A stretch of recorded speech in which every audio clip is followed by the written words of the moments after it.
இப்போ நான் chief minister Tamil Nadu அல்லது நான் வந்துட்டேன், நீ என்கிட்ட இப்படிலாம் சேட்டையை காட்டிடுவியா? காட்டிடுவான்னு கேட்குறேன். இவன் பூரா திருட்டு பய களவாணி பய லட்ச லட்சமாக கொள்ளையடிச்சு வச்சிருக்கேன். இடி இன்கம் டாக்ஸுக்கு பயந்துட்டு கையிட்டிருக்கிறேன். நீனும் தான் என் வீட்டில் போட்ட, என்னையே தான் போட்ட.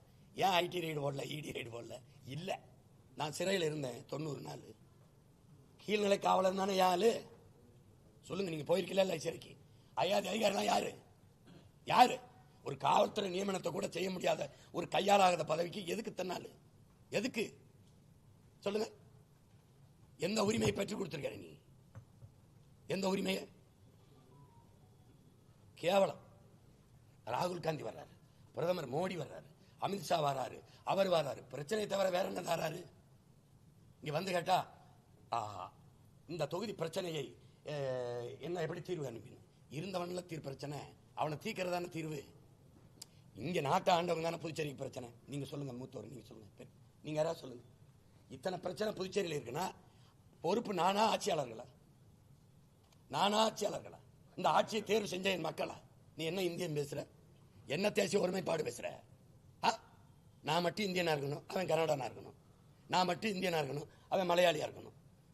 அவன் தண்ணி தர மாட்டான் முல்லை பெரியார்ல. ஒரு சொட்டு தண்ணீர் தமிழர்களுக்கு கொடுக்க முடியாதுன்னு கர்நாடக ஒரு மக்கள் பேசல.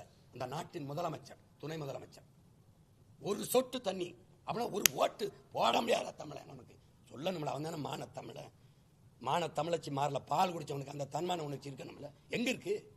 எங்க இருக்கு? கொடுமை.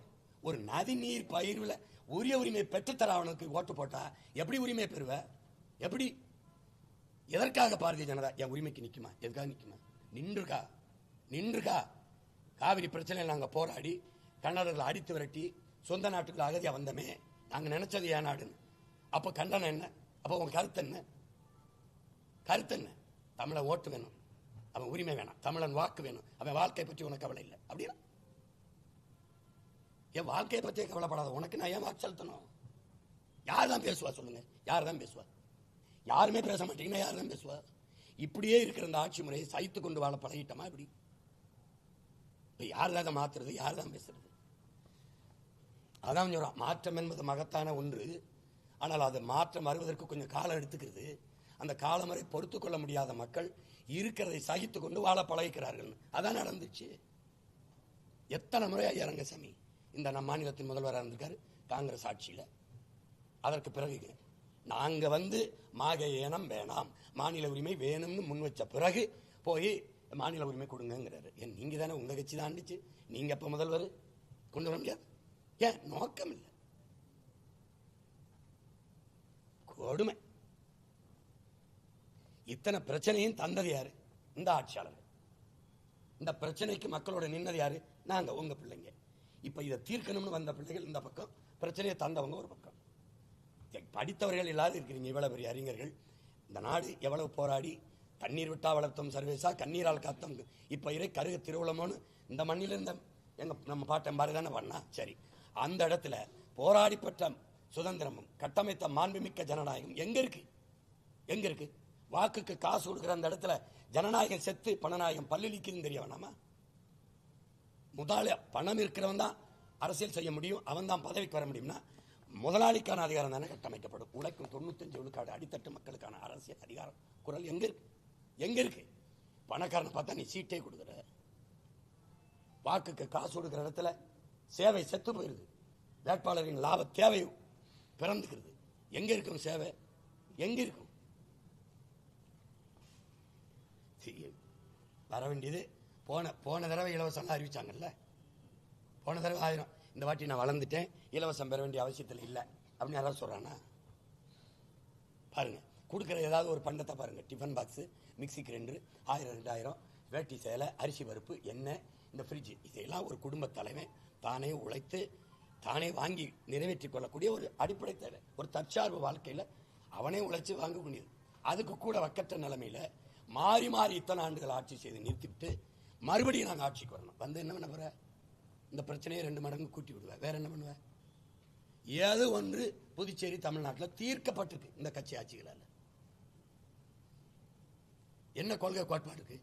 காங்கிரசுக்கு நேர் எதிர் கோட்பாடு பாரதிய ஜனதாங்கிறீங்க, பாரதிய ஜனதாவுக்கு நேர் எதிர் கோட்பாடு காங்கிரஸ்ங்கிறீங்க. அந்த கட்சியில காமராஜரின் வாரிசுன்றீங்க. எப்படி பிஜேபியோட கூட்டணி வைக்கிறார் ஐயா? எப்படி ஐயா ரங்கசாமி என்ன கொள்கையின் அடிப்படையில் கூட்டணி வைக்கிறார்? என்ன ஒரே மொழி இந்திங்கிறத இருக்கிறாரா? இந்த மும்மொழி கொள்கைங்கிறத இருக்கிறாரா? இந்துக்களை நாடு இந்தியா அப்படிங்கறத இருக்கிறாரா? எந்த இடத்துல எந்த கொள்கையில உடன்படுறாரு? எந்த கொள்கையில?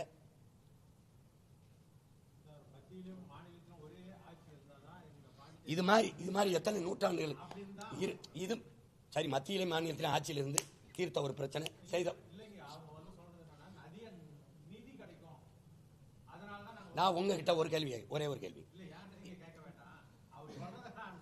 அதான் நீங்க என்ன அந்த பதில சொன்னாருக்குல்ல அவருக்கு. இப்ப நான் அந்த பதில சொன்ன அந்த பெருந்தைக்கு கேட்கிறேன், இந்த மத்திய அரசுக்கு நிதி எது ஐயா? ஆமா, அப்புறம் நான் எனக்கு தர்றது யாராவது சொல்லுங்க. மத்திய அரசுக்குன்னு வருவாய் பெருக்கத்துக்கு கொண்டு இருக்கா? மாநிலங்கள் அரசு மாநிலங்கள் கொடுக்கிற நிதி தான் மத்திய அரசின் நிதி. அப்புறம் என்ன நீ என்ன வட்டி கடை வச்சிருக்கியா, கவர்மெண்ட் வச்சிருக்கியா, கந்து வட்டி கடை வச்சிருக்கியா? நாங்கள் என்ன வெள்ளக்காரன் காலத்தில் வரி கூட இயக்கம் நடத்துவோமா? இப்போ நான் சீஃப் மினிஸ்டர் தமிழ்நாடு அல்லது நான் வந்துட்டேன், நீ என்கிட்ட இப்படிலாம் சேட்டையை காட்டிடுவியா? காட்டிடுவியான்னு கேட்குறேன், நேரடியாக கேட்குறேன். காட்டிடுவியா? நீ காட்டிடுவேன், வரியை உனக்கு தந்துடுவேண்ணா. இவன் பூரா திருட்டு பைய களவாணி பைய லட்ச லட்சமாக கொள்ளையடிச்சு வச்சிருக்கேன். இடி இன்கம் டாக்ஸுக்கு பயந்துட்டு கையிட்டு நிற்கிறேன். நீனும் தான் என் வீட்டில் போட்ட, என்னையே தான் போட்ட. ஏன் ஐடி ரைடு போடல, இடி ரைடு போடல?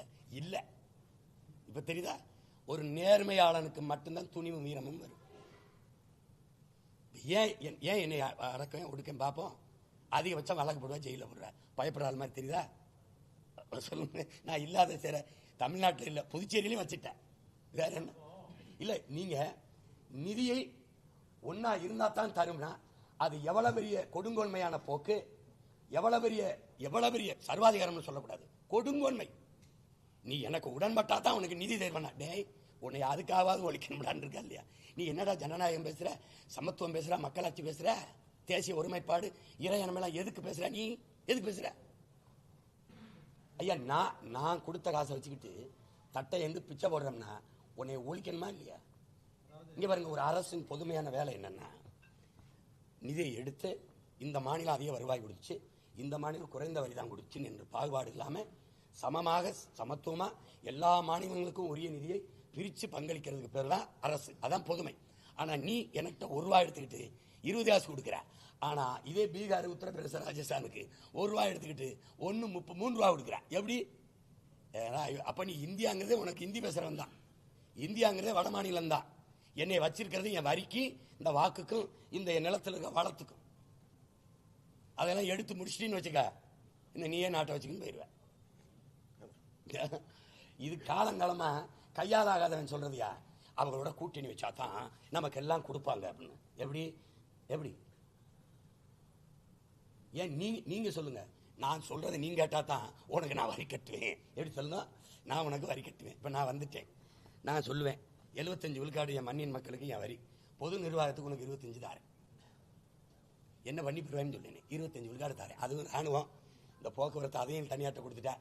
இந்த வெளியுறவுத்துறை, பண அச்சீடுதல், இது 3ஐயும் வச்சுக்கிறதுக்கு உனக்கு தரேன். இதுவே அதிகம் வச்சுக்க. வேற நான் ஆரம்பிச்சேன்னு வச்சுக்கேன், கேரளா, கர்நாடகா, ஆந்திரா எல்லாம் ஆரம்பிச்சுடுவேன். நான் என்ன பண்ணுவேன்?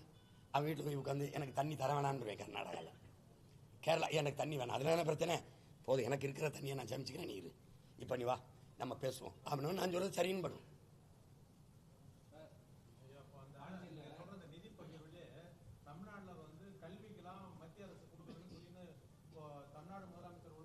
வாத்தியாருக்கு சம்பளம் கொடுக்க முடியல. வாத்தியார் படிப்பு ஒரு நாட்டில் அறிவு பெருமக்கள் இங்க கவனிக்கணும். ஒரு நாட்டில் ஆகப்பெரிய வளம் வந்து அறிவு வளம் தான். செல்வத்திலே பெரிய செல்வம் அறிவு செல்வம் தான். அப்போ ஒரு நாட்டின் எதிர்காலமே அந்த நாட்டின் வகுப்பறையில் தான் தீர்மானிக்கப்படுது. அப்படி இருக்கும்போது படிப்பிக்கிற ஆசிரியர் பாதையில் நிறுத்தினது யாரு? அவன் கேட்கிற சம்பளத்தை கொடுக்கறதுக்கு 150 கோடி கூட வராது. ஆனா நீ 650 கோடி இலவசத்துக்கு கொடுக்குற. மாசம் போற 950 கோடி இழக்கிற. அப்ப எப்படி நீ ஆளு? நீ இதுக்கு சம்பளம் கொடுக்க முடியல, எனக்கு சம்பளம் கொடுக்க முடியல, மத்திய அரசு அல்ல, வயிற்று அடிச்சு புலம்புறதுக்கு அவனை ஓட்டு போட்டு எம்பி ஆக்கணும், அதுக்கு அவனை முதலமைச்சர் ஆக்கணும். அது நான் பேச வேண்டியது அதிகாரத்தில் இல்லாதவன். நீ அதே நான் என்ன செய்ய தர மாட்டேங்கிறாங்க அப்படின்னு. அப்புறம் நீங்க வீரனை தேர்ந்து வைக்கணும். கோழைகளை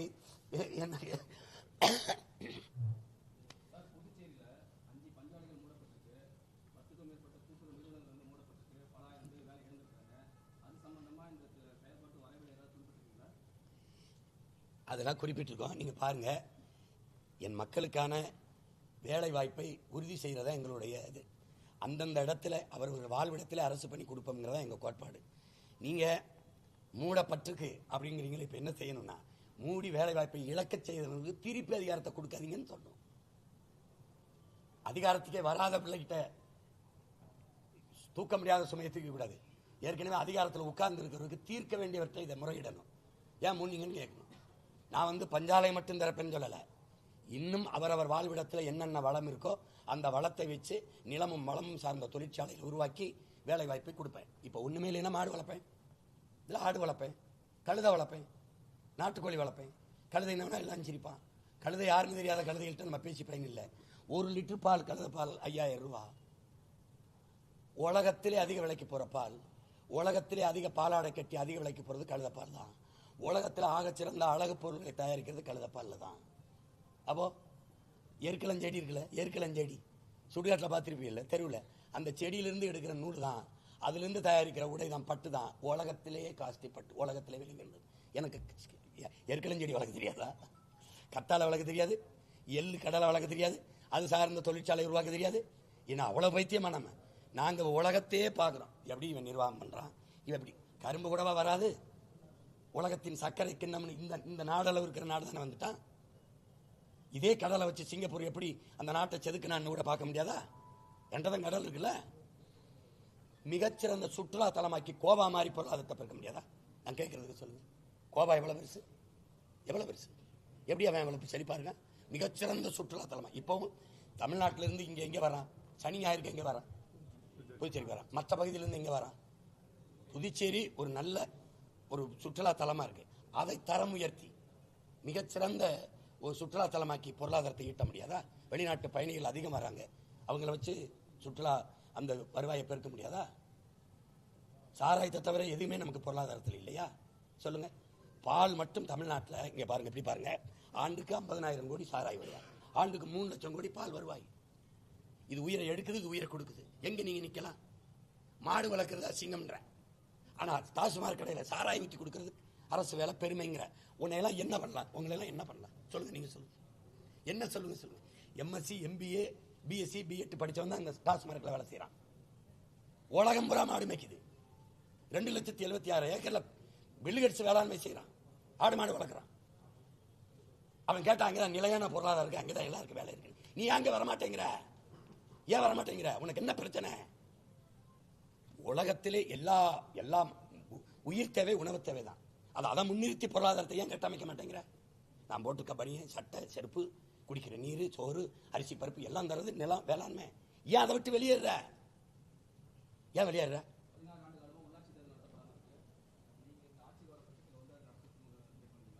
உறுதியா நடத்துவோம், உறுதியா நடத்துவோம்.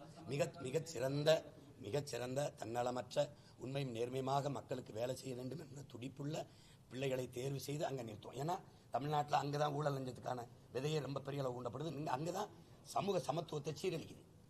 இந்த சாதியை நிறுத்தினா உங்களுக்கு புரியுதுன்னு நினைக்கிறேன். கொடியத்தை விட மாட்டேன், உட்கார விட மாட்டேன், நாற்காலி விட மாட்டேன், அதை தகர்க்கணும்னு நினைக்கிறேன். அப்படின்னா அண்ணல் அம்பேத்கர் என்ன சொல்றாரு?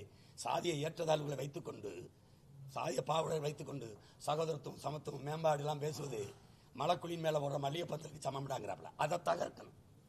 அதுக்கு என்ன பண்ணு? எஜுகேட் பண்ணு. எங்க இருந்து? கல்வியில இருந்து. அந்த கல்வி முறை இருக்கா? கல்வி முறை இருக்கா? வகுப்புல சாதியா மாணவன் பிரிஞ்சு உட்கார்ந்துக்கிறான்.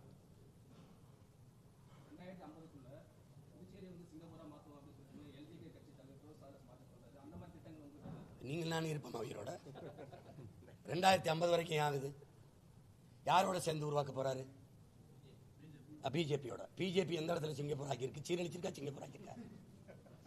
எங்கெங்க இடி ரைடு போட்டதோ அங்கெல்லாம் பணம் வாங்கியிருக்கா இல்லையா? நீங்க எனக்கு தெரிஞ்சதோட உங்களுக்கு தெரியும், வாங்கியிருக்கா இல்லையா? இன்கம் டாக்ஸ் ரைடு போன இடத்துல எல்லாம் பேரம் பேசி பணம் வாங்கியிருக்கா இல்லையா? நீ ரைடு போறது தெரியுது, ஆனா என்ன ரைடு பண்ணி என்ன எடுத்தா, எவ்வளவு வாகனம் எடுத்தா, எவ்வளவு பணம் எடுத்தா, ஏன் நீ சொல்ல மாட்டேங்கிற? எதுவும் நிர்வாகம் எங்க? வெளிப்படையான நிர்வாகம் எங்க? எங்க ஊழலை ஒழிக்க போனியா? நீ ஊழல் செய்ய போனியா? லஞ்சத்தை ஒழிக்க போனியா, நீ லஞ்சம் பெற போனியா? என்ன பதில் வச்சிருக்கீங்க? யாரோட சேர்ந்து செய்யறதுன்னு இருக்குல்ல. என் தம்பி சார்லஸ் மார்ட்டின் வந்து தனியா நான் அப்படி செய்வேன் அப்படின்னு சொன்னா, சரி ஒரு இளைஞன் வராரு தம்பி பார்க்கலான்னு இருக்கு. நீ ஏற்கனவே இருக்கிற திருடங்குடத்தில் போயிட்டு அவனோட நின்றுட்டு திருட்டை ஒழிக்க போறோம்னா இப்படி அவன் ஒன்னே தான் ஒழிப்பானே ஒளி, திருட்டை ஒழிக்க எங்க விடுவான்? தனி இப்ப நான் ஏன் யாரோடும் சேரல? ஏன் யாரோடும் சேரல? யாரை எதிர்த்து கட்சி ஆரம்பிச்சப்ப எதுல இருந்து எதை மாத்த வந்தோம்? எப்படி? அப்போ தம்பி தனியா நிக்கணும்னு எடுத்த முயற்சி பாராட்டுக்குரியது. அதுல வந்து அவர் அப்புறம் நாங்க 2 பேரும் பேசும்போது கூட இப்படி பண்ணலாம் அப்படி பண்ணலாம், நானும் அவருக்கு நிறைய யோசனைகளை சொன்னேன், இப்படி செய்யலான்ட்டு. திருப்பி அதே குட்டைக்கில் போய் விழுந்துக்கிட்டு சாக்கடையில் விழுந்துக்கிட்டு சகதி ஒட்டாம மேல வருவேங்கிறதெல்லாம் நம்பும்படியா இருக்கான்னு நீங்க பாருங்க. நான் சொல்லுவேன், நான் மாத்துவேன். ஏன்னா எவனோடு நான் சேர மாட்டேன். என் சிந்தனை புதுசு, எனக்கு கொள்கையில தெளிவு, குழப்பம் இல்லாம முடிவு. அதனாலதான் எங்க வேட்பாளர் அறிவிக்கிறதுக்கு முன்னாடியே பாருங்க பாதி நாடு சுத்தி வந்துட்டேன் நினைக்கிறேன். அதனால 50 வரைக்கும் ஏன் போறிய? 10 ஆண்டுகள் தான் லீ குவான் யூ 10 ஆண்டுகள் தான் சிங்கப்பூரை செதுக்கியிருக்காப்ல, உங்களுக்கு தெரியும் நினைக்கிறேன். அது இந்த நிலை திணியுண்டு. எப்பவுமே என் தம்பி சார்லஸ் மார்ட்டின் ஒன்று சொல்ல விரும்புறேன், அடுத்தவன் கால்களை நம்பி நம்ம பயணம் இருக்கக்கூடாது. உங்க கால்களை நம்பி என் பயணம் இருந்தா, நான் புதுச்சேரி போகணும்னா அவன் எங்க புதுவையில் ஒண்டி விட்டுவான். ஐயோ நான் இங்கதான் வந்தேன், நீ ஐயா என் காலில் வந்தேன். இப்ப என் கால்களை நம்பிதான் என் பயணம் இருக்கணும். அது இப்ப 2 சீட்டை என்ஆர் காங்கிரஸ்ல வாங்கிட்டு என் தம்பி வந்து சிங்கப்பூரை மாத்த போறாரா என்ன? தோக்கணும், தனியா நின்று தோக்கணும். தோத்து மக்களுக்கு தன் தத்துவத்தை வைக்கணும். நீங்க ஒரே நாள்ல ஒரு நிலத்தை விளைநிலமா மாற்ற முடியாது. பல காலங்கள் உழணும், அதுக்கு உயரம் இடணும், தெல்லு புழுதியாக்கணும், வளமாக்கணும், பிறகுதான் விளைச்சலுக்கு நிலமே தயாராகும். அப்புறம் ஒரு மகன் மண்ணை ஆள நினைச்சிட்டான்னா மக்களின் மனத்தை ஆளணும், இனத்தை ஆள நினைச்சானா மக்களின் இதயத்தை வெல்லணும், இதயத்தை ஆளணும். அப்ப அதுக்கு வேலை செய்யணும். ஆனாலும் தம்பி சார்ல்ஸ் மார்ட்டின் சொல்றத நம்புவோம், ரசிப்போம். அந்த கனவாக அவருக்கு இருக்கேன்னு சொல்லுவோம், பாராட்டுவோம். வேற ஏதாவது